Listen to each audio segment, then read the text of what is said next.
Siya ang atin ng mga Little Dreamers. Siya ang palaging umaawat sa kakulitan ng mga bagets. Siya si Aubrey Caraan na tubong Batangas. Pinagbubuti ni Aubrey ang bawat pagkanta dahil bata pa lang ay pangarap na niyang makilala bilang isang magaling na singer.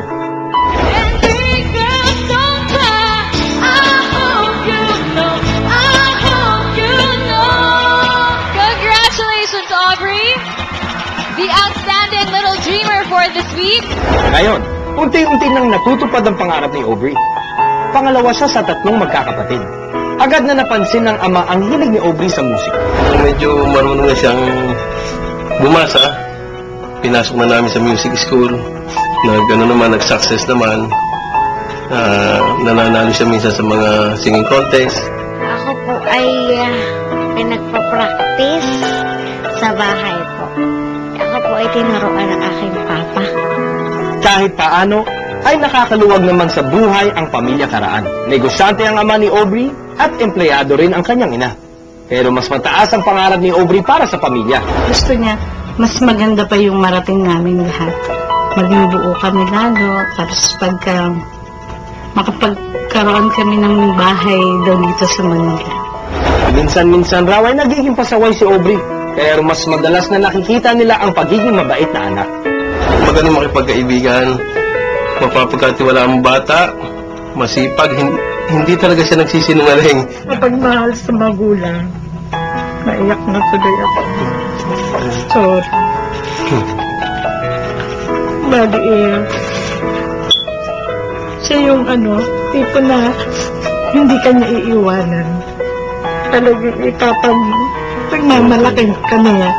Ipagpapatuloy ni Aubrey ang kanyang mga pangarap. Sisikaping tuparin ang pangakong maging isa sa pinakamagaling na Little Dreamers. Sino yung batang yan? Huli ka! Welcome back to Uber Shirt. Kasama ko... Ano sabi mo, Axel? Wala na. Kasama ko ngayon ang ate ng mga Little Dreamers. Ate! Kamusta na, Ate Aubrey?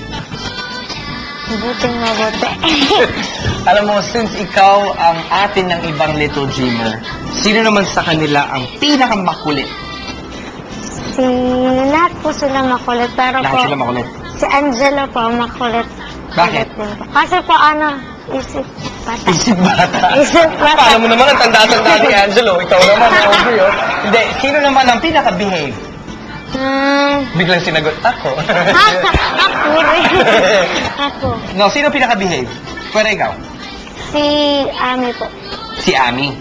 O nga pala, ang laki din ng diferensya. 6 years old lang si Ami, no? So, sa tingin mo, advantage ba sa'yo na mas matanda ka sa kanya? Kasi or mas advantage ni Ami na 6 years old siya? Ano sa tingin mo?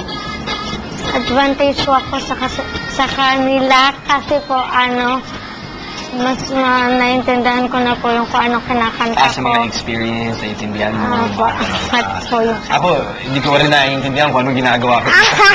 Honestly, Pero ito, huwag kang aalis kasi mamaya kakanta ka, okay? Ayaw talaga paawat ng mga bagets kung sino ba talaga ang crush nila.